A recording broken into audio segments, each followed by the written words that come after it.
사회적으로 핫한 이슈를 키워드로 알아보는 핫키워드 시간입니다. 구본아 캐스터 안녕하세요. 네, 안녕하세요. 우리나라 대졸 정규직 신입의 연봉을 비교한 이 통계가 나왔는데요. 역시나 중소기업과의 격차가 큰 것으로 나타났습니다. 과연 얼마나 차이가 나는 걸까요? 대기업과 중소기업의 심화하는 양극화에 대해서 오늘 핫키워드에서 짚어보겠습니다. 네, 대기업과 중소기업의 임금 양극화, 어제 오늘 일은 아니지만요. 코로나19를 겪으면서 또 어떤 변화가 있었나요? 한국경영자총협회에서 발표한 자료를 보면요. 국내 300인 이상 사업체의 정규직 대졸 신입 근로자가 작년에 받았던 초임은 초과 급여를 포함해서 평균 5,084만 원이었습니다. 반면에 5인 미만 사업체의 정규직 대졸 초임은 2,611만 원으로 절반 수준에 불과했는데요. 사업체 규모마다 정도의 차이는 있었지만 양극화 현상은 뚜렷했습니다. 초과 급여를 제외한 임금 총액을 기준으로 보면 전체 대졸 정규직 신입 초임은 평균 3,391만 원이었는데요.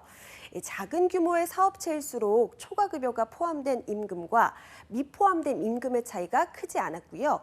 또 초과 급여에 있어서도 대기업과 중소기업 간의 차이가 컸습니다. 네, 이런 초임 임금 격차는 경력이 쌓이고 나이가 들수록 더 차이가 벌어질 수밖에 없을 것 같은데요. 네, 맞습니다. 실제로 통계청이 내놓은 2019년도 임금, 이 근로 일자리 소득 결과 자료를 보면요. 대기업과 중소기업의 임금 격차는 약 2.1배였습니다. 대기업의 경우는 나이별 월 평균 소득은 50대가 676만 원으로 가장 많았고요. 이어서 40대가 643만 원 순이었습니다. 이에 반해서 중소기업은 40대 월 평균 소득이 286만 원으로 가장 높았고요. 이어서 50대와 30대가 264만 원에 그쳤습니다. 중소기업과 대기업 간의 임금 격차는 30대의 1.8배에서 50대에는 2.6배로 더욱 커지는 양상을 보였습니다. 네, 대기업과 중소기업 간 임금 격차가 점점 더 벌어지는 것 어떻게 봐야 좋을까요? 네, 한국경영자총협회는 대기업 중심의 노동운동으로 임금이나 근로조건 개선과 같은 혜택들이 대기업 근로자에게만 집중됐고 결국 중소기업과의 격차는 확대됐다는 분석을 내놨는데요. 이런 토대 위에 연공형 임금 체계까지 겹치면서 대기업의 전반적인 고임금 현상과 또 임금 격차 확대 요인이 됐다는 겁니다. 이런 상황에 대해서 전문가들은 일의 가치와 성과에 따른 합리적인 보상이 이루어질 수 있는 임금 체계로 바꿔나갈 필요가 있다고 조언을 했습니다. 네, 현재도 이런 상황인데 코로나19 장기화로 중소기업의 경영난이 계속되는 만큼 양극화 현상은 더 심해지지 않을까요? 네, 맞습니다. 중소기업의 경영난이 계속되는 것은 이 사회적 거리두기의 피해가 집중된 대면 서비스업 비중이 큰 데다가 원자재 가격 상승이나 인건비 상승 등이 복합적으로 작용하고 있어서인데요.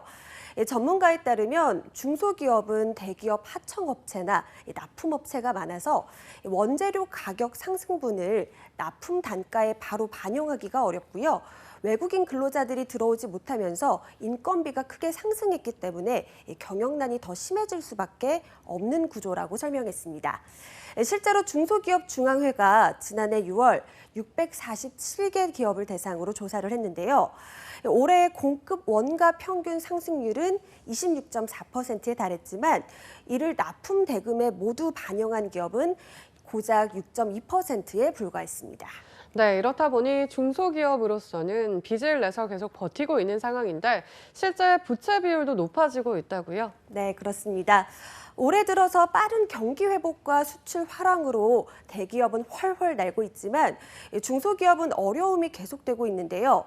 한국은행의 기업 경영 분석을 보면 올해 2분기 대기업의 부채 비율은 79%로 코로나가 확산한 지난해 1분기보다 낮아졌습니다.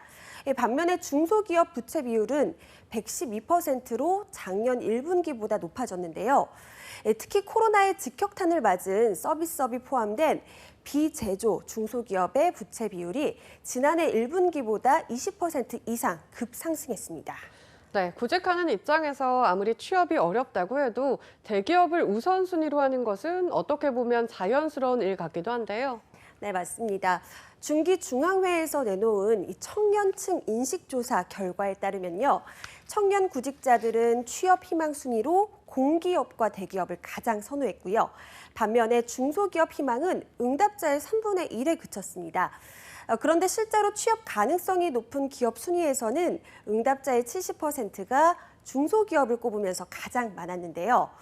취업 희망 순위에서는 선호도 1위가 대기업이었지만 실제 취업 가능성은 17.6%에 그치면서 청년 구직자들에게는 이상과 현실 간의 괴리감이 큰 것으로 드러났습니다. 그런데도 여전히 청년들은 중소기업 취직을 꺼리고 있었고요. 중소기업에 일할 기회가 있으면 받아들일 수 있는지 묻는 질문에 청년 구직자의 38.6%만 동의를 했습니다. 네, 한국경영자총협회는 대기업 임금 인상을 최소화하고 그 재원으로 고용 확대와 중소협력사 지원에 쓸 것을 권고했는데요. 임금 양극화 해소를 위한 사회적 고민이 필요한 시점입니다. 지금까지 핫키워드 구본아 캐스터였습니다. 고맙습니다. 고맙습니다.